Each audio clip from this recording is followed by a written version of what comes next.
Welcome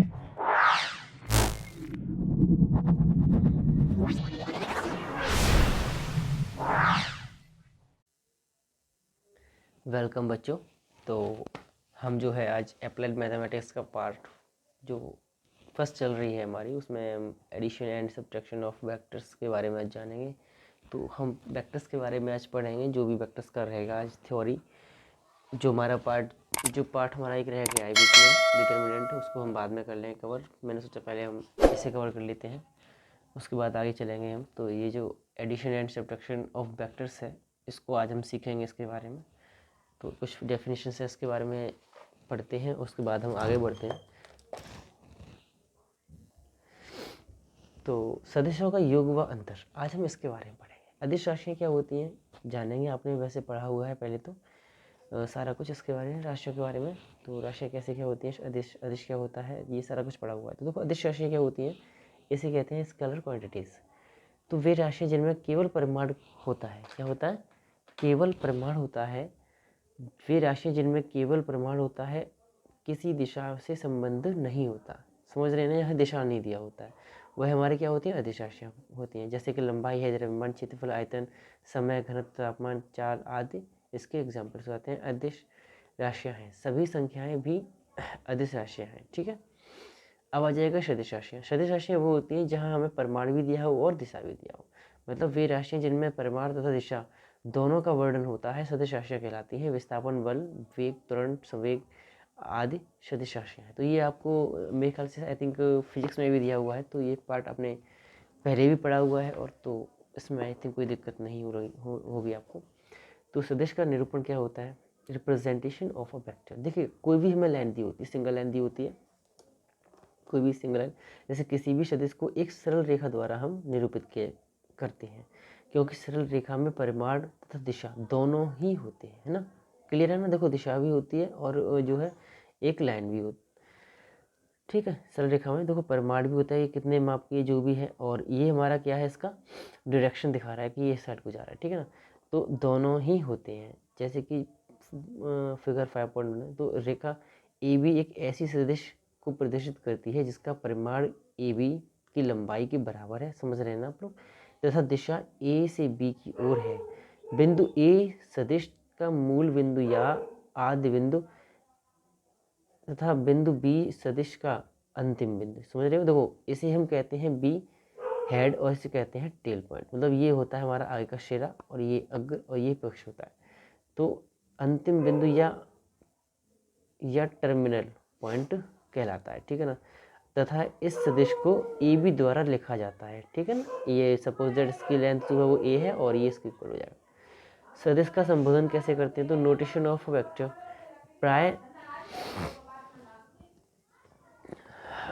प्राय एक सदिश को अंग्रेजी वर्णमाला के किसी अक्षर से अंकित किया जाता है, जिसे मोटे और अधिक काले रंग हो बोल्ड फेस टाइपराइटर से छापा जाता है, जैसे ABC। लेकिन छात्रों और अध्यापकों को हाँ ठीक बात है, अगर ये को इस प्रकार से लिखने में कठिनाई होना स्वाभाविक बात है भाई।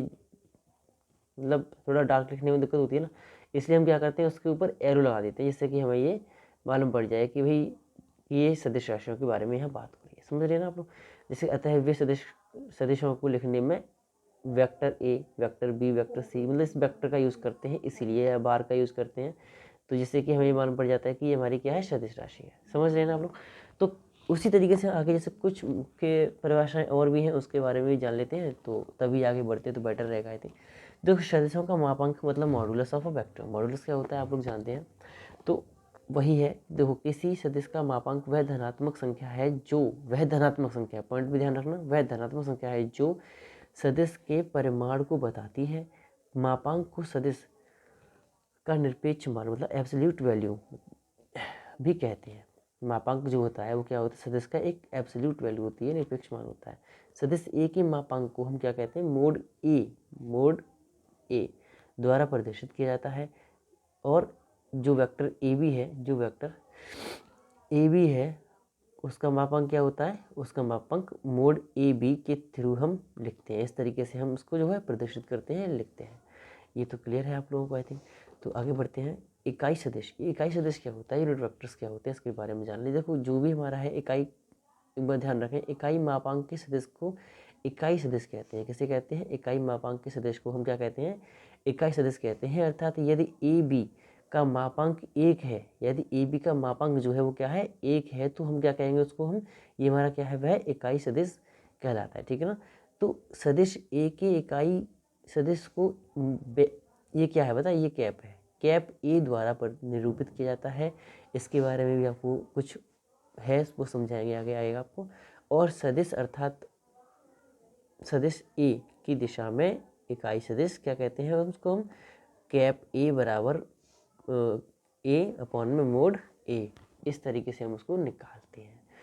जैसे कि कोई भी हमें ए एक लाइन दी होगी, जैसे कि उसका कोई एक निरूपण होता है आई जे के की फॉर्म में, तो उसको ही हम इस तरीके से करने के बाद उसके कोफिशिएंट के हम यहाँ मोड कर, तो उसको मैं बताऊंगा आपको, समझाऊंगा आगे जो भी है आपका आगे आने वाला है, तो वो सारा कुछ समझाएंगे आपको। शून्य सदिश क्या होते हैं? देखो शून्य सदिश बच्चों, देखो शून्य सदिश क्या होता है? जहाँ हमारा यदि किसी सदिश का मापांक, जैसे कोई भी हम मापांक जब निकाल रहे हैं, अगर वो शून्य आ रहा है, क्या आ रहा है? अगर वह शून्य है तो हम क्या कहेंगे? वह शून्य सदिश कहलाता है। जैसे हम कैसे प्रदर्शित करते हैं? वेक्टर ओ से प्रदर्शित करते हैं। ठीक है, कैसे प्रदर्शित करते हैं? वेक्टर ओ से जो है हम उसे प्रदर्शित करते हैं। ओके। और समान सदिश क्या होते हैं? देखो हमारे क्या होते हैं, जैसे कि ये दो हैं, क्या है? ये दो सदिश हैं, इक्वल है ना। यदि दो सदिशों का परिमाण क्या है? यदि दो सदिशों के परिमाण तथा दिशाएं समान हैं तो उन्हें हम समान सदिश कहते हैं। क्या? उनका परिमाण भी समान होना चाहिए और दिशाएं भी समान होना चाहिए, तब हम कहेंगे ये जो है समान सदिश है। उनके अदिश बिंदु, सॉरी उनके आदि बिंदु, आदि बिंदु मतलब, और उनके आदि बिंदु कहीं भी हो। आदि बिंदु वो बिंदु होता है जिसकी जो लाइन हमारी यहाँ से शुरू होती है, जिसका हमें पता नहीं होता है। बिंदु कहीं भी हो, संकेत है निसंदेह समान सदिश बराबर समांतर और एक ही दिशा में होते हैं। देखो जैसे कि एक ये लाइन, कोई भी लाइन होगी, एक ही कोई लाइन होगी, जिसमें से हमने ये दो पार्ट ले लिए, इनका परिमाण हमने निकाला, वो हमारा क्या हुआ? आपस में इक्वल आया। बट दिशा भी हमने देखा कि दोनों की जो डायरेक्शन है वो भी सेम है, तो हम ये कहेंगे कि ये हमारा समान सदिश होगा। ठीक है ना। लेकिन अगर परिमाण अलग होगा या दिशा अलग होगी तो हमारा समान सदिश नहीं कहलाएगा। देखिएगा, तो हम कह सकते हैं कि इसके अनुसार कि वेक्टर ए बी बराबर है किसके? वेक्टर सी डी के, अथवा ए इज इक्वल टू बी। ठीक है, आगे देखेंगे। इसके बारे में भी ना क्वेश्चन ये क्या है, ये कि कहाँ यूजिंग, मैं सब कुछ बताऊंगा आप लोगों को, तो आप लोग ना इसके लिए निश्चिंत रहें, मैं सारा कुछ आपको अच्छे से ही समझाने वाला हूँ। सदृश तथा असदृश सदिश, लाइक एंड अनलाइक वेक्टर्स क्या होते हैं? ठीक है ना। तो यदि दो सदिश एक ही दिशा में है तो वे सदृश सदिश, और यदि विपरीत दिशा में है तो क्या कहलाएंगे? असदृश सदिश कहलाएंगे। जैसे कि ये दोनों हमारे फिगर के अनुसार, जैसे कि इसी फिगर को हम ले लेते हैं, अगर ये दिशा इधर की तरफ है, इसकी दिशा इधर की तरफ है, तो क्या हो जाएगा? ये लाइक और अनलाइक। तो वही है कि जैसे जिन जो दो सदिश हैं अगर एक ही दिशा में है तो हम कहेंगे कि वो लाइक है, और अगर विपरीत दिशा में है तो क्या कहेंगे हम? ये अनलाइक है। परिमाण में भी समान भी हो सकते हैं, परिमाण जो है इनका जो है वो समान भी हो सकता है और असमान भी हो सकता है। क्लियर है ना। परिमाण जो है समान भी हो सकता है और असमान भी हो सकता है, इस तरीके से हम समझ सकते हैं आगे। अच्छा, एक और बात आप लोग समझ सकते, मैं चलो वो आगे बताऊंगा आप लोगों को। ऋण सदिश क्या होते हैं? जैसे कि सदिश डी सी परिमाण में सदिश ए बी के बराबर है परंतु दिशा में विपरीत है, अतः सदिश डी सी, दिशा इधर की तरफ जा रही है तो डी सी बोलेंगे, डी सी तथा ए बी ऋणात्मक सदिश है, एक दूसरे से ऋणात्मक सदिश। जैसे A B is equal to A है तो हमारा डी सी क्या हो जाएगा? इक्वल टू माइनस का ही होगा। भले ही इनका जो है परिमाण में सदिश बराबर है परंतु दिशा में विपरीत है, इसलिए जो है क्या हो जाएगा? ये ए हो जाएगा और ये माइनस का ए हो जाएगा। ये हमें आगे में आपको जब उसके क्वेश्चंस आएंगे आपको और अच्छी तरीके से समझ में आएगा। देखिएगा, समरेखीय और समतलीय। समरेखीय मतलब कोई भी, जैसे कि कोलिनियर वेक्टर्स, जो सदिश एक ही रेखा में हो समरेखीय सदिश कहलाते हैं। यदि ए तथा बी समरेखीय हैं तो सदिश समरेखीय सदिश कहलाएंगे। ठीक है ना। ए बराबर एम बी, जहाँ एम जो है एक अदिश राशि है, ए बराबर क्या होता है एम बी होता है। हाँ, ये हम एक एम लगाते हैं इसमें, कोफिशिएंट एक कोफिशिएंट जो है एक कांस्टेंट इसमें ऐड कर लेते हैं, इनटू कर लेते हैं मतलब बी के लिए। तो समरेखीय सदिश है कहलाते हैं यदि ए तथा बी समरेखीय हैं, इसलिए जो हम यहाँ पर एम जो है यूज़ कर रहे हैं। दिशा नहीं पता, दिशा का हम यहाँ पर, तो ये क्या आ जाएगा, जहाँ एम जो है एक क्या है अदिश राशि है, ठीक है। आगे समतलीय मतलब कोप्लेनर वेक्टर्स, जहाँ हम केवल एक सदिश, वे सदिश जो एक ही तल में होते हैं, मतलब एक ही तल में होते हैं, कोई एक तल में बात हो रही है, तो वो क्या कराएंगे हमारे, वे कोप्लेनर वेक्टर्स कहलाएंगे, ठीक है। तो सदिशों का योग क्या होता है, ये भी बहुत इंपॉर्टेंट चीज़ है, ये बता दूं मैं आपको। इतना छोटा सा है, देखो जब भी हमारा कोई एक ट्रायंगल दिया होगा तो उसमें जो देखो वह अकेला सदिश जिसका प्रभाव उतना ही हो जितना दो या दो से अधिक सदिशों का है, उन सदिशों का योग अथवा परिणामी सदिश वेक्टर सब और रिजल्टेंट वेक्टर कहलाता है, ठीक है। जैसे कि ये ए प्लस बी, मतलब ये जो है यहाँ से यहाँ ए सी डायरेक्शन में जो है, और ए प्लस बी, तो ये यहाँ से यहाँ तक मतलब वही डायरेक्शन, तो क्या कहेंगे ए प्लस बी क्या हो जाएगा हमारा ए सी हो जाएगा, ठीक है। तो ये आपको समझना है, बस हो गया, ठीक है। और जो भी इसके पार्ट्स हैं वो हम आगे चल के अपना उसके क्वेश्चंस के थ्रू समझ लेंगे, जो भी है बचा कुचा कोशिश करते हैं इसके हवाले। तो जो हमारा पहला क्वेश्चन है अपनी एक्सरसाइज 5 का, तो उसी को मैंने लिया हुआ है। मैं अब एक्सरसाइज के जितने भी इंपॉर्टेंट क्वेश्चंस रहेंगे उन्हीं को लेंगे। एग्जाम्पल्स तो आप लोग देख सकते हैं खुद से ही। तो जितने भी क्वेश्चंस हमारे इंपॉर्टेंट रहेंगे हम जल्दी से जल्दी कवर करने की कोशिश करेंगे। तो पहला क्वेश्चन जो हमारा दिया है हमने वो है, if the position vector of the point A and B are A and B small में है वो respectively, then find the position vector of the mid point of E B. देखो क्वेश्चन काफ़ी अच्छा दिया हुआ है। जैसे कि हमें जो क्वेश्चन दिया है, हालांकि हमें पता है कि जो ओ ए है, एक ओ बिंदु जो है एक ऐसा पॉइंट है जहाँ से हमारे ये जो पॉइंट ए और बी है वो जुड़े रहते हैं, ठीक है। तो ये हमको ए दिया हुआ है और ये दिया हुआ है हमको O B vector, O B हमें दिया हुआ है क्या, स्मॉल बी दिया हुआ है, ठीक है। हमने एक ट्रायंगल के थ्रू से समझते हैं, माना कोई जो बिंदु है वो ओ है ये, और इस तरीके से ये हमारा ए बी है जिसका मिड पॉइंट हमने माना, ठीक है, जिसका मिड पॉइंट हमने माना क्या, सी है। अब हमारा ये वाला ए है और ये हमारा क्या है, बी है, ठीक है ना। इसे बार से प्रदर्शित करेंगे क्योंकि हमें पता है कि क्या है, ये वेक्टर्स हमें दिए हुए हैं। तो देखो ए और बी यहाँ जो बात हो रही है, इस तरीके से हम इसको जो है ले लेंगे, ठीक है। अच्छा, ये इस तरीके से ऐसे लेंगे, ओ ए है ना, ओ ए इस तरीके से, तो ये हमारा नीचे की तरफ आ जाएगा ओ सी की तरफ, ठीक है ना। तो ये भी क्लियर हुआ आप लोगों को। अच्छा, ये हमारा डायरेक्शन थोड़ा चेंज हो जाएगा, तो ये भी ओ बी ही चलेगा, ओ बी है तो ओ भी लिया जाएगा, ठीक है ना, ओ ए तो ओ ही लिया जाएगा। ये चीज़ थोड़ा ध्यान में रखना है, वो पॉइंट्स हमें कैसे लेने हैं। पॉइंट्स लेना सीख जाओगे तो सब कुछ सीख जाओगे, आई थिंक। तो इसके अकॉर्डिंग हम जब इसे सॉल्व करेंगे, तो देखो पहला बात जो है हमारा अकॉर्डिंग टू द फिगर, देखो जो ओ ए है और प्लस ए सी है, वो इक्वल टू किसके है, हमारा ओ सी के बराबर बैठ रहा है, ठीक है ना। देखो यही तो डायरेक्शन जा रहा है इसके लिए, ओ सी के लिए, तो ठीक है। देखो ओ ए जो है वो क्या है, ओ ए प्लस ए सी है, वो किसके बराबर है, वो बराबर है हमारा ओ सी के, ठीक है ना। तो ओ सी, मैं आपको और भी कुछ सारी बातें बताने वाला हूँ, तो थोड़ा ध्यान में रखें अभी आप लोग। तो ये हो जाएगा, ठीक है ना।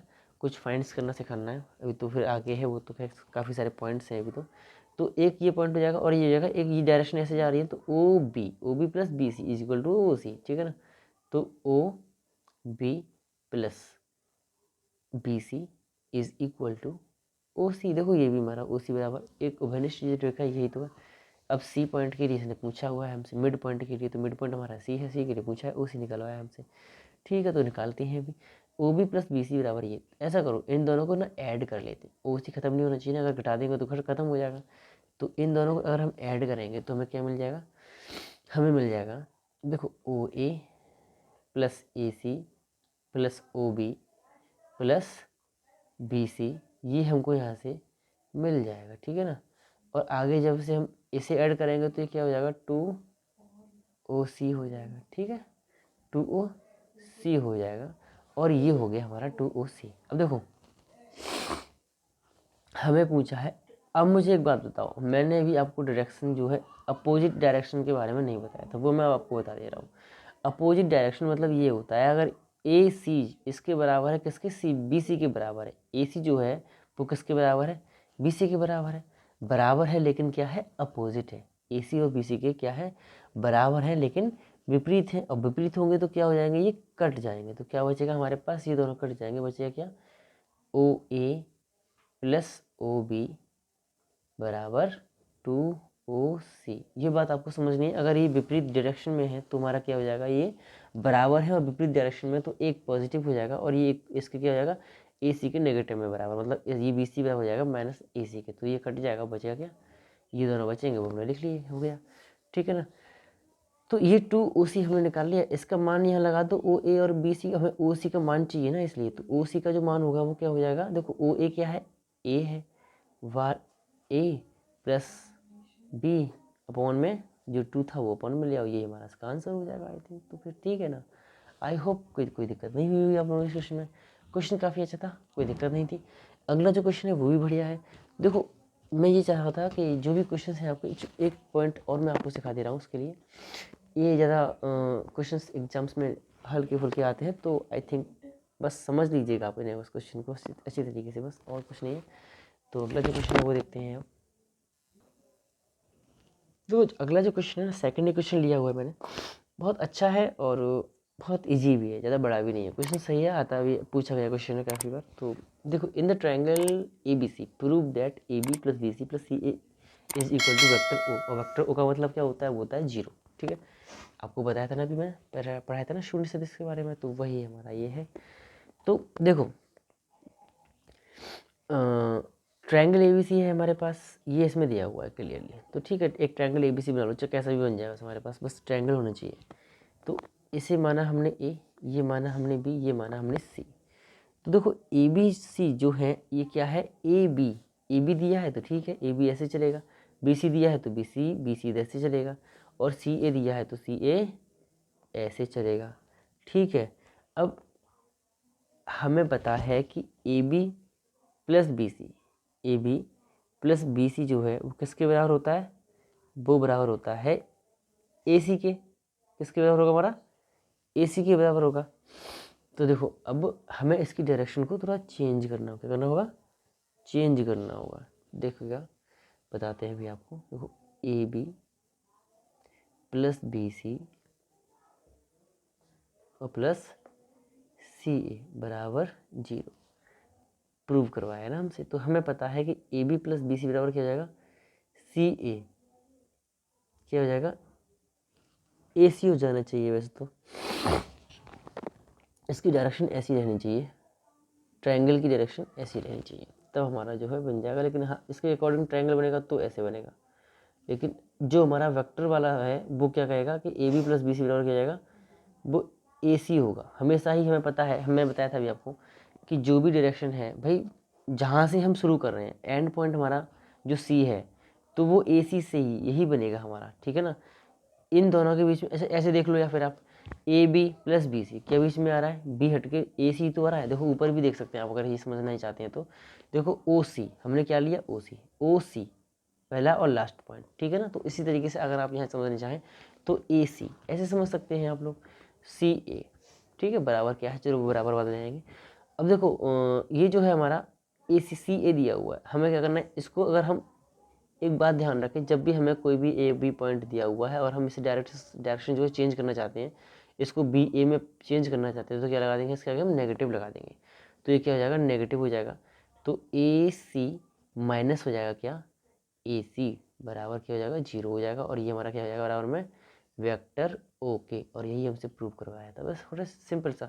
लेकिन चीज़ समझनी थी आप लोगों को, क्या था, एक ये पॉइंट मैंने पीछे नहीं बताया था, मैंने कहा था आपको आगे बताऊंगा जब आएगा तभी। तो ये पॉइंट है आप लोग समझने के लिए कि जैसे कोई भी डायरेक्शन हमको दे रखी है, कोई भी डायन हमको दे रखी है, हम उससे विपरीत करेंगे, चेंज करेंगे, तो क्या हो जाएगा, वो नाम तो चेंज हो जाएगा लेकिन वो क्या हो जाएगा, वो नेगेटिव हो जाएगा, पॉजिटिव से नेगेटिव हो जाएगा। ये चीज़ आपको याद रखनी है भाई। डायरेक्शन जब भी चेंज होती है, सपोज दैट हम कोई भी लाइनिंग में चलते हैं, तो जब उल्टी डायरेक्शन में चलते हैं तो वो नेगेटिव होता है, और सीधी चलते हैं तो वो पॉजिटिव होता है। इतना तो आप लोग पहले इतना पढ़ाई हुआ है, आप इतना तो जानते ही हो। ठीक है ना। तो अगला जो क्वेश्चन है वो आई थिंक ज़्यादा बड़ा तो है, वो देखने में बड़ा लग रहा है लेकिन है नहीं, तो आप लोग इसे तो खुद से करेंगे, मैं आपको सिंपली बता दे रहा हूँ। तो वो ए बी सी डी हमें दे रखा है, ए प्लस बी, एक मिनट जरा, हाँ ए बी सी डी हमको दे रखा है, ए दिया हुआ है, बी ए प्लस बी, सी दिया है ए माइनस बी और डी दिया है बी।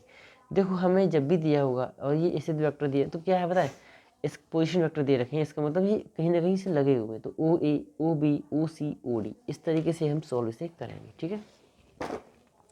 तो इससे हम ये कह सकते हैं जो हमें लेंथ दे रखी है वो क्या दे रखी हैं, वो दे रखी है हमको क्वेश्चन नंबर 3 में। आप लोग खुद से ही करेंगे तो मैं एक बता दूंगा आप लोगों को, और जो भी क्वेश्चन है आप खुद से कर सकते हैं, फिर उसका बच्चे कुछ ओ सी और ओ डी, हम ये कह सकते हैं कि ये हमको गिवन है भाई उसमें। तो ओ ए दिया हुआ है ए, ये दिया है ए प्लस बी, ठीक है, और ये दिया है ए माइनस बी, और ये दिया है आपको बी। तो जब भी हम ए बी की लेंथ फाइंड करेंगे तो कैसे करेंगे, ओ बी माइनस ओ ए करके फाइंड करेंगे।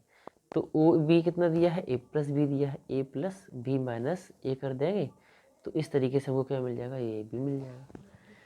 तो ये इस तरीके से आप लोग फाइंड कर लेंगे। तो हम आपको जो भी फाइंड इसमें करवाया है ना, ए बी, अब ए डी और डी बी ध्यान से, और सी बी, तो जो भी हमसे फाइंड करवाया है आप इसी तरीके से इन्हें फाइंड कर सकते हैं, ठीक है ना। क्लियर है, आई होप सब कुछ क्लियर होगा, आपको समझ में आ गया होगा।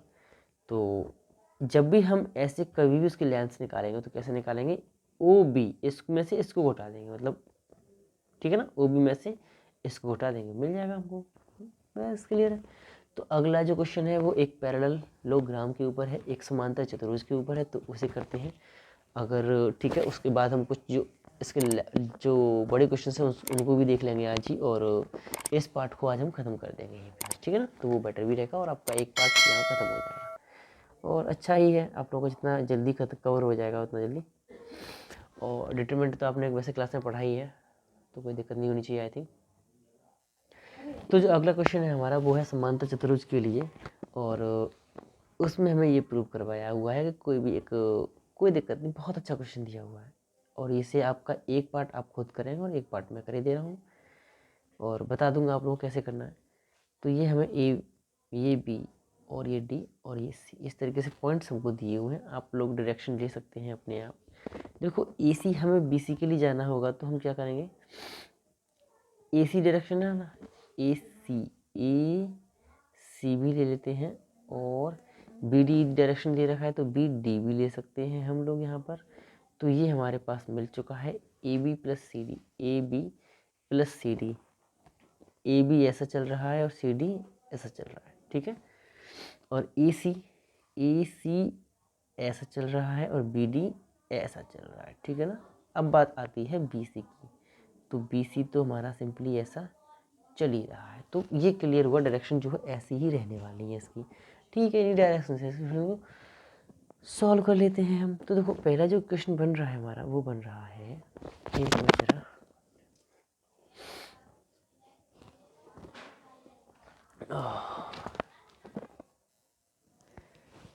तो देखो पहले हमें क्या करना है, बीसी के लिए जाना है ना, 2BC दिया हुआ, तो बीसी की जो भी बीच में साइड बन रही है दोनों को ले लो। पहली बन रही है बी ए, और पहली बन रही है बी ए, और एक बन रही है sorry A B plus A सी, क्या बन रही है, ए बी प्लस ए सी बन रही है, ठीक है। ये तो नहीं, ये बन रही है लेकिन इसको तो चेंज किया जाएगा। देखो ये वाली साइड हमारी ऐसी रहेगी, डायरेक्शन जिस डायरेक्शन में दे रखी है उन डायरेक्शंस को हम थोड़ा सा अपोजिट डायरेक्शन में लेके जा रहे हैं। ये डायरेक्शन हमारी इस तरीके से रहेगी, इसको क्यों बताया मैं अभी बता दूंगा आप लोगों को। तो ये क्योंकि बी ए तभी तो ए सी होगा, तभी तो बी सी मिलेगा ना हमको, भाई बी सी के लिए जाना है तो ऐसे ऐसे जाएंगे तभी तो बी सी मिलेगा, ठीक है। तो बी ए प्लस ए सी, ठीक है, अब क्लियर है आई थिंक। तो इक्वल टू क्या है, बी सी है। एक इक्वेशन हमारी हो गई है, सेकंड इक्वेशन बन जाएगी B D plus D C. ये अब बिल्कुल ठीक चल रहा है क्वेश्चन हमारा, B D plus D C बराबर बी सी, ठीक है। दोनों को ऐड कर देंगे हम, तो क्या मिल जाएगा हमको, B A C plus B D plus D C. तो ये हमारा इक्वल टू हो जाएगा 2BC। ठीक है, इन दोनों को हमने ऐड कर लिया। अब हमें क्या करना है, डायरेक्शन को चेंज। देखो DC हमारा और BA, ये BA दिया हुआ है, ये DC दिया हुआ है, आपस में अपोजिट है। तो हम अगर चाहें, जब अपोजिट तो है लेकिन बराबर है, समान है लेकिन अपोजिट है, इसका मतलब क्या हो जाएगा, इन्हें हम चेंज कर सकते हैं। और चेंज करके हम क्या करेंगे, देखो DC बराबर है AB के, और BA को चेंज कर देंगे हम AB में, ठीक है ना। तो ये BA को चेंज करेंगे तो ये नेगेटिव हो जाएगा, क्या हो जाएगा, तो ये नेगेटिव हो जाएगा। और DC हमारा AB के बराबर है, ये समान है, तो कोई दिक्कत ही नहीं है ना। बस डायरेक्शन ही तो चेंज है, डायरेक्शन चेंज है, इसलिए हमने क्या किया, उसको सेट कर लिया बस, इसलिए। तो इसमें क्या हो जाएगा, इससे ये कट जाएगा, और जो बचेगा हमारा ये दोनों पार्ट, यही हमारा आंसर है। देखो AC प्लस BD। तो इस तरीके से हमने इस क्वेश्चन को तो सॉल्व कर लिया आई थिंक। तो आई होप आपको समझ में आ गया होगा कि कैसे क्या है हमने 2BC। और इसी तरीके से हमें ये वाला पार्ट करना है, तो ये आप खुद से कर सकते हैं, तो खुद से करेंगे। और मैं बता दे रहा हूँ आप लोगों को कि इसमें फर्स्ट माइनस सेकंड करना है। तो यहाँ क्वेश्चन का आप आई थिंक सॉल्व कर सकते हैं, फर्स्ट माइनस सेकंड कर देंगे और ये हमारा प्रूव हो जाएगा। बस चेंजिंग भी सेम रहने वाली है, और वहीं से आप लोग इसे आई थिंक सॉल्व कर सकते हैं। तो इसे करिएगा आप लोग अपने आप, और मैं देखता हूँ कोई बढ़िया सा क्वेश्चन अगला आपका, जो बहुत ही इंपॉर्टेंट क्वेश्चन होंगे, और वही क्वेश्चंस को हम सॉल्व करेंगे। इसमें ज़्यादा क्वेश्चंस को नहीं लेंगे, क्योंकि ज़्यादा कुछ पार्ट इसका पूछा तो नहीं जाता है, लेकिन ठीक है। लेकिन फिर भी जितना पार्ट रहेगा, उतना जितना भी इंपॉर्टेंट पार्ट रहेगा खासतौर से, उसे हम आज कवर कर लेते हैं, जितना भी हमारा इस पार्ट का रहेगा वो। और इसमें हालांकि वेक्टर का काफ़ी पार्ट दे रखा है इसमें, तो उसको भी कवर करना है, इसलिए जो है हम जितना भी इम्पोर्टेंट पार्ट रहेंगे उन्हीं को कवर करें। अपने पास टाइम इतना है नहीं है, टाइमिंग को देखते हुए। ठीक है, 10 मार्क्स का है इसमें भी, जिसमें कॉम्प्लेक्स नंबर मिक्स है, तो ठीक है। तो कॉम्प्लेक्स नंबर्स भी इसके बाद हमें देखना है, तो चलिएगा, ठीक है, ठीक है। तो जैसा कि आपका इसमें 8th क्वेश्चन काफ़ी बार पूछा जा चुका है, तो उसको ही देखते हैं। ABCD is a parallelogram, P is the point of intersection of its diagonals, O is any other point, show that OA plus OB plus OC plus OD is equal to 4OP। Question काफ़ी अच्छा दिया हुआ है। इसके लिए पहले मैं आपको चित्र बना के दिखाता हूँ कि इसमें चित्र कैसा बनेगा, या फिर चलेगा सॉल्व करते हैं। इस क्वेश्चन को भी सॉल्व करेंगे, 10th क्वेश्चन को भी सॉल्व करेंगे, और 10th में 2 पार्ट दिए हैं, दोनों का सॉल्यूशन सेम टाइप से होना है, तो वो भी कर लेंगे। और जो है हमारा क्वेश्चन 13th क्वेश्चन, ठीक है। इतने सारे क्वेश्चंस को हम अभी आज देखेंगे, और इस अभ्यास को यहीं पे विराम देंगे। तो चित्र क्वेश्चन हमारा इस तरीके से बनेगा, ठीक है। तो इतना आपको मैंने चित्र थोड़ा पहले बना लिया था, कोई दिक्कत नहीं है। देखिएगा, कुछ बातें हैं यहाँ से मैं बता दूंगा आप लोगों को। आप लोग पहले तो पढ़ चुके, जानते हैं आप लोग कि ये जो क्या है, एक समांतर चतुर्भुज इसने हमको क्वेश्चन में दिया हुआ था। तो जो हमारा क्या है कि P बिंदु जो है वो क्या है, इन दोनों रेखाओं को समद्विभाजित करता है। क्लियर है भाई, ये अपने आप में आपस में 2 भागों में विभाजित कर देता है, और ये इन दोनों को, ठीक है ना। तो ये दोनों भुजाएं आपस में बराबर होंगी, और ये दोनों आपस में बराबर होंगी। ये तो क्लियर है, आप लोग ये तो पढ़ ही चुके हैं। अब आते हैं वेक्टर्स के बारे में। वेक्टर्स का क्या होता है, अगर ये P, अभी P क्या है, ये तो क्लियर है कि AC और BD का तो ये समद्विभाजित है ही है, करता ही है। लेकिन अगले पॉइंट में क्या है कि त्रिभुज, हम OAC की बात करते हैं, अगर हम त्रिभुज OAC की अगर हम बात करते हैं इसमें, तो ये क्या है, इसकी माध्यिका है भाई, ये इसकी माध्यिका है ना। तो ये इसकी माध्यिका है अगर, तो क्या होता है, जो इसकी माध्यिका होती है, अब इसको हम इस तरीके से लिखेंगे, कैसे लिखेंगे, देखिएगा, इसको लिखेंगे हम कि OA plus OC, OA plus OC is equal to 2OP हमारा जो है हो जाता है यहाँ पर। तो OA प्लस OC बराबर हम ये कहेंगे कि ये 2OP होगा। तो थोड़ा ध्यान से समझना है आप लोगों को, मैं दोबारा बता दे रहा हूँ कि अच्छा मैं लिख दूँ, कहूँ तो मैं लिख दे रहा हूँ यहाँ पर, आपको बेटर रहेगा लिखते हुए। तो बच्चों ठीक है ना, देखो त्रिभुज OAC में चूंकि P क्या है, AC का मध्य बिंदु है, इसलिए OP बिंदु क्या करेगा, OP जो रेखा है वो क्या करेगी, त्रिभुज OAC की माध्यिका है, ठीक है, क्या है ये, माध्यिका है, इसलिए हमारा जो है क्या हो जाएगा, O A plus O C is equal to क्या हो जाएगा, 2 OP के हमारा जो है बराबर हो जाएगा। तो ये चीज़ आपको थोड़ा सा याद रखिएगा, ठीक है ना। वैसे तो गणित याद करने की चीज़ नहीं होती, समझने की चीज़ होती है, तो समझ लीजिएगा और थोड़ा सा दिमाग में रखिएगा, इन चीज़ों को नोट करिएगा, इन चीज़ों को बहुत ज़रूरी होता है, सारे पॉइंट्स, ठीक है। तो अगला भी जो पॉइंट हम लेने वाले हैं वो भी कुछ इसी तरीके से, ट्रायंगल हम कौन सा लेने वाले हैं, ट्रायंगल लेंगे हम, ट्रायंगल OBD। इस ट्रायंगल में देखेंगे तो वही सेम बात हमारी निकल के आएगी कि ट्रायंगल देखो क्या बन रहा है, OBD, तो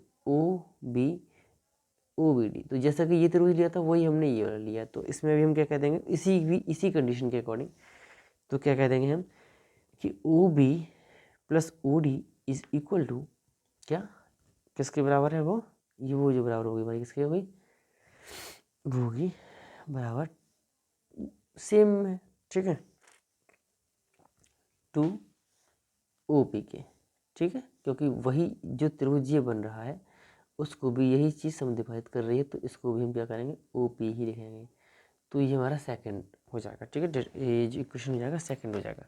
अब हम क्या कर रहे हैं, इन दोनों इक्वेशंस को ऐड करेंगे, क्या करेंगे हम भाई, वही है कंडीशन सब में सेम चलती है, हमको जोड़ना होता है, घटाना होता है, बस थोड़ा चीज़ों को समझने के लिए आपको थोड़ा सा टाइम हो सकता है लगे इसमें, लेकिन दिक्कत कोई सी चीज़ नहीं होने वाली है, इतना है, तो परेशान ना होइएगा, मैं सारा कुछ इसलिए समझा रहा हूँ आप लोगों को जिससे कि कोई भी दिक्कत नहीं हो आप लोगों को। तो OA बस सीधा सीधा हो गया हमारा आंसर, ये तो प्रूव करवाया था ना हमसे, OA plus OC plus OB plus OD बराबर क्या है, 2 और 2 4, OP के बराबर है, और ये हमारा इसका प्रूव करवाया था, ठीक है। देखो बस इसने क्रम से लिख दो चाहो तो OA प्लस OB और प्लस OC और प्लस OD जो है किसके बराबर हो जाएगा, 4OP के बराबर हो जाएगा, और यही हमसे प्रूव करवाया था आई थिंक। तो आई थिंक आप लोगों को इस क्वेश्चन में कोई दिक्कत अब नहीं हो सकती है, और जो ये मैंने समझाया ये कॉन्सेप्ट आप लोगों को थोड़ा समझ में आए कि कौन कौन से ट्रायंगल्स हमने लिए थे और किसके थ्रू हमने इसे सॉल्व किया हुआ है, ठीक है।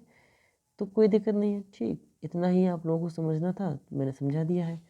और जो भी आगे पार्ट्स आने वाले हैं मैं इसी तरीके से जो भी हार्ड क्वेश्चंस रहेंगे वो मैं आपको जरूर समझा दिया करूँगा, और जो कोई नया कॉन्सेप्ट होगा उसमें, ठीक है ना, तो वो क्वेश्चंस मैं आपको जरूर समझाऊंगा, ठीक, ये हाँ, ठीक है ना। तो ये फिगर आप लोग समझ सकते हैं कि ट्रायंगल्स मैंने कौन कौन से लिए हैं, और जो लाइन ली है वो भी लाइन में ड्रॉ कर दे रहा हूँ इसीलिए, तो ये हमने लाइन्स ले रखी है, इन लाइनों पे हमने इस क्वेश्चन को सॉल्व किया हुआ है।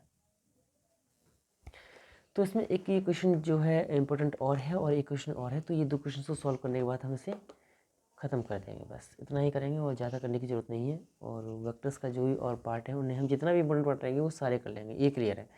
Prove that the algebraic sum of the vectors represented by the lines joining the vertices of a triangle to the midpoint of the opposite sides is 0, ठीक है ना। इसका एक और क्वेश्चन दिया है कुछ इसी टाइप से, सॉल्यूशन दोनों का सेम होने वाला है। तो prove that the resultant of 3 forces acting at a point is 0 if the forces can be represented in magnitude and direction by the medians of a triangle। ये क्वेश्चन जो है दोनों ही एक ही क्वेश्चन है, सॉल्यूशन एक टाइप का है, और ये क्वेश्चन हम और करेंगे एक प्रूफ वाला, तो ठीक है करते हैं और समझाते हैं आपको। देखो अच्छा, क्वेश्चन को हिंदी में समझना चाहे तो हिंदी में भी समझ सकते हैं आप लोग, मैं बता दूँ आप लोगों को, हिंदी में भी बुक है मेरे पास, देखिएगा। तो सिद्ध कीजिए कि त्रिभुज के शीर्षों के सम्मुख भुजाओं के मध्य बिंदुओं के से मिलाने वाली रेखाओं के सदिशों का बीजीय जोड़ 0 है।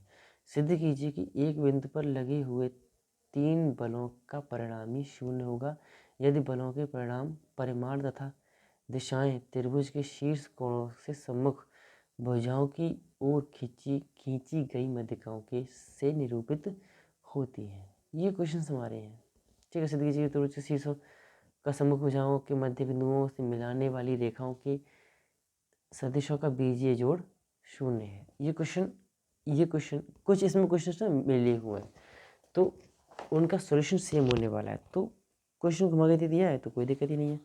मतलब समझना है केवल आप लोगों को क्वेश्चन कौन सा है, कैसे सॉल्व करना है। क्वेश्चन कौन सा था, 10th क्वेश्चन था ना हमारा, ठीक है। 10th क्वेश्चन हम यहाँ डाल देते हैं। मैंने आपको बता दिया क्वेश्चन कौन सा है और कैसे सॉल्व करना है इसको, वो मैं आपको बता रहा हूँ अब। जैसे कि हमें कोई भी एक ट्रायंगल दे रखा हो, सपोज दैट यहाँ ट्रायंगल की ही बात की गई है, त्रिभुज की, तो त्रिभुज की ही हम एक यहाँ ड्रॉ कर लेते हैं। और त्रिभुज जैसे कि हमें कोई दे रखा है और इसके जो मिड पॉइंट से इस तरीके से हम इसे बना लेते हैं, ठीक है। तो एक ये हो जाएगी लाइन और एक सिंपली हमारी लाइन ये हो जाएगी, ठीक है ना, सही बन गया लगभग। तो ये हमारे कुछ पॉइंट्स हैं और ये हमारा ए पॉइंट है, ये हमारा बी पॉइंट है और ये हमारा सी पॉइंट है। अब लेते हैं जो पॉइंट्स बच रहे हैं उन्हें डी ई एफ के नाम से, तो डी और ये ई और ये एफ मान लेते हैं, ठीक है। जो भी आपको चित्ला के बस समझना चाहिए कैसे क्या है। तो ये हमने इसका मान लिया है, कर लिया है, क्योंकि उसमें हमें कोई नाम नहीं दे रखे थे, तो नाम हमने इसमें मान लिए हैं त्रिभुज ए बी, और जिसमें डी ई एफ क्या है इसको समद्विभाजित करते हुए, ठीक है। अब इसके अकॉर्डिंग हम कह सकते हैं कि ए बी जो है क्या है, A B plus A C is equal to किसको जाएगा, देखो A B plus A C, A B plus A C, जैसा कि हमने इसमें कॉन्सेप्ट यूज़ किया है, सेम कॉन्सेप्ट हम यहाँ यूज़ करने वाले हैं, is equal to D to A D, ठीक है ना। आगे वही same B A plus B C is equal to B A, ठीक है ना। वही सेम कॉन्सेप्ट हमने यूज़ किया हुआ है। एक और इक्वेशन बन जाएगा हमारा यहाँ पर, सी बी प्लस सी ए बराबर टू सी एफ। ये कॉन्सेप्ट वो सॉरी ये हमारे तीन यहाँ से इक्वेशंस, इन्हें हम बोल सकते हैं, बन गए हैं, ठीक। इन्हीं के अकॉर्डिंग हम इसे सॉल्व कर देते हैं। तो तीनों को ऐड कर देते हैं, क्या करते हैं, तीनों का योग की बात हो रही थी ना, कि मध्य बिंदुओं के से मिलाने वाली रेखाओं के सदिशों के बीजीय जोड़ शून्य है, इनका योग जो है शून्य है, ये इसने प्रूव करवाया है। तो 1 2 प्लस 3 हमने तीनों को ऐड किया, तो देखो हमें क्या मिला। तो हमको मिलेगा, ब्लू पेन ले लेते हैं, उसे सॉल्व करते हैं इस क्वेश्चन को, ठीक रहेगा। ये रहा पेन, देखिए। तो ए बी, ठीक है, प्लस हम ऐसा करते हैं, इसको साथ के साथ ही चेंज करते जाते हैं जो कॉन्सेप्ट हमारे हैं। देखो बी ए दिया हुआ है, इसे हमने क्या किया, ए बी कर दिया, माइनस का बी ए बी हो जाएगा ये, ठीक है। ये अंडरलाइन कर दे रहा हूँ जिससे कि आपको समझ में आए क्या चेंजिंग की है मैंने। प्लस बी सी दिया है, बी सी दिया है, बी सी लिख लेंगे। ये सी बी दिया है, इसको हम माइनस का बी सी कर देंगे, ठीक है। इसको भी चेंज कर देंगे, इसको भी चेंज कर देंगे, ठीक। ये हमने क्या किया, अपोजिट वेक्टर्स जो है इनको अपोजिट करके और इसके बराबर कर लिया, घटा देंगे, जीरो हो जाएगा। इनको ऐड करेंगे तो क्या मिलेगा हमको, A D plus B E और प्लस सी एफ, ये हमको यहाँ से मिल जाएगा, ठीक है। तो ये वेक्टर्स हमको मिल जाएंगे। तो यहाँ से देखो ये कट जाएगा, ये सारे पार्ट कट जाएंगे, ये जीरो बचेगा, तो क्या हो जाएगा 2, और 2 भी इधर भेज दो तो वो भी जीरो हो जाएगा, बचेगा क्या, ठीक है ना। 2 भी इधर भेज देंगे तो वो भी जीरो हो जाएगा, तो बचा क्या, A D plus B E plus C F. और आपको मैंने बताया था कि शून्य सदिश अगर आ रहा है उसे हम क्या कहते हैं, वेक्टर ओ से डिनोट करते हैं। ये हमसे यहाँ से प्रूव करवाया था और हमने यहाँ पर ये प्रूव कर दिया है। और आई थिंक आपको समझ में भी आया होगा। ये कॉन्सेप्ट आप लोग थोड़ा समझ के रखेंगे ट्रायंगल के लिए, कि ये जो है इसका ट्वाइस होता है, ठीक है। इन दोनों का सम जो भी दो साइड्स ले रखे हैं हम उसके हिसाब से, ठीक है। और इसका आज लास्ट क्वेश्चन जो है हमारा वो कौन सा है, वो है हमारा 13th क्वेश्चन, ठीक है ना। 13th क्वेश्चन को अभी हम सॉल्व करेंगे और वो भी ठीक रहेगा, अभी कर लेंगे। तो हालांकि छोटा सा क्वेश्चन है, ज़्यादा बड़ा क्वेश्चन नहीं है, बस चित्र बना देते हैं और सारा कुछ समझ में आ जाएगा आप लोगों को। क्वेश्चन है हमारा 13th क्वेश्चन है, वो क्या है, सदिश विधि से सिद्ध करो कि एक समलंब एक ट्रेपेजियम चतुर्भुज में विकर्णों की मध्य बिंदुओं को मिलाने वाली रेखा समांतर रेखाओं के समांतर है तथा उनके अंतर की आधी है। कोई ज़्यादा बड़ा क्वेश्चन नहीं है, छोटा सा क्वेश्चन है। चित्र आप लोग जानते हैं ट्रेपेजियम कैसा होता है, उसी तरीके से हमने एक ट्रेपेजियम बना लिया है यहाँ पर। और उसी के हिसाब से हम इसे सॉल्व कर लेंगे आराम से। देखो तो ये हमारा कुछ था और इसने जो बोला था उसके हिसाब से हमने अपना फिगर पूरा बना लिया कि उनके अंतर का आधी है, तो वो भी हमने यहाँ पर लाइन कैंसिल की। तो बढ़ते हैं आगे इसके सॉल्यूशन की तरफ कि कैसे सॉल्व करना है हमें इस क्वेश्चन को। देखिएगा हमें पता है कि जो एम एन है जो क्या है, सॉरी यहाँ मैंने एक पॉइंट नहीं लिखा हुआ है, जो है हमारा एम एन पॉइंट। देखो ये एम माना है हमने और ये हमने एन लिया हुआ है। अगर आप लोग चाहें तो मैं इसमें हिंदी लिख दे रहा हूँ पूरी भी, तो ठीक रहेगा आई थिंक। तो ए बी सी डी एक समलंब चतुर्भुज है जिसके विकर्णों ए सी और बी डी के मध्य बिंदु, ठीक है ना, क्रमशः एम तथा एन है। इन दोनों के जो मध्य बिंदु है वो क्रमशः एम तथा एन है। हमने क्या किया है, उसको ऐड कर लिया है बस ए से एन को, ठीक है ना। तो ये चीज़ आप लोगों को हमें दे रखा था, उसी के हिसाब से उन्हें अपना चित्र बना लिया है। अब सॉल्व क्या करना है, देखो एम एन जो है वो एम एन क्या हो जाएगा, हम लोग जानते हैं ए पॉइंट से मिले हुए हैं, तो क्या कहेंगे हम कि M N is equal to A N minus A M. क्या कहेंगे हम, A N minus A M. जैसा कि हमने बताया था आप लोगों को, ये कहीं ना कहीं किसी न किसी पॉइंट से जुड़े होते हैं। तो यहाँ तो दिखा हुआ है कि हमारा ये ए से जुड़ा हुआ, तो ए एन माइनस ए एम कर दिया। जैसे आप हम लोग ओ बोलते थे, यहाँ पर हमने इसको ए मान के रखा हुआ। तो ए एन की वैल्यू क्या हो जाएगी, देखो ए एन जो है हमारा ए एन का मान होगा क्या, लिखते हैं यहाँ पे ए एन बराबर क्या हो जाएगा कि A B plus A D upon में 2 माइनस ए सी अपॉन में 2, ठीक है। दोनों में हर में 2 दिया हुआ है। जो हमारा ए एम पॉइंट है वो उसका आधा था, तो मैंने ए सी बाई 2 कर दिया है। और ए बी जो ए एन था, जो ए एन ये वाला ए एन था वो क्या था हमारा, जो उसी कॉन्सेप्ट के अकॉर्डिंग ही हमने A B plus A D कर दिया, ट्रायंगल वाला जो भी मैंने आपको ऊपर बताया था, उसी के अकॉर्डिंग हमने इसको चेंज कर दिया है। और इसको हम कह सकते हैं क्या कि A B plus A D minus A C by 2 कह सकते हैं। वेक्टर लगाना चाहो वेक्टर लगा सकते हैं, ठीक है, क्योंकि हमारे वेक्टर्स हैं इसलिए। तो वेक्टर तो प्रदर्शित करेंगे। तो ये हुआ यहाँ तक आई थिंक। देखिएगा आगे हम इसे थोड़ा सा चेंजिंग करते हैं कि देखते हैं कि जो ए बी और देखो ए डी माइनस ए सी दिया हुआ था, क्या दिया था, ए डी माइनस ए सी दिया था। तुम क्या कह सकते हैं इसको, ए डी माइनस ए सी दिया तो मतलब सी डी कह सकते हैं, क्या जैसे हमने यहाँ चेंजिंग किया ना ए एम एन को, उसी तरीके से इसको कह सकते हैं हम। तो ए बी और ये क्या सी डी हो जाएगा, तो प्लस सी डी अपॉन में क्या है, अपॉन में 2 है, इसको ऐसे लिख देंगे। और ये सी डी को हम डी सी में चेंज कर देंगे, भाई डी सी दिया था ना इसलिए। तो क्या बन जाएगा, डी सी में चेंज करेंगे तो ये माइनस का बन जाएगा, तो A B minus D C हो जाएगा, ठीक है। अपॉन में क्या हो जाएगा, 2 हो जाएगा, ठीक। क्लियर हुआ आई थिंक। तो आई होप कि ये सारे क्वेश्चंस आपको अच्छे से समझ में आए होंगे। और जितना भी है मैंने आज का पार्ट ये लगभग कम्प्लीट कर दिया है ये पूरा। अब जो अगला रहेगा वो रहेगा रिसोल्यूशन ऑफ द वेक्टर्स, तो सदिशों का वियोजन, उसके बारे में हम अब जो है हम अगली वीडियो में ही बात करेंगे। और एक ही एक्सरसाइज है उसकी, इसमें आज के लिए इतना ही रखते हैं। और जो भी बच्चे आज नए जुड़े हैं मेरे साथ, वो चैनल को ज़रूर सब्सक्राइब कर लें और नोटिफिकेशन ऑन ज़रूर कर लें।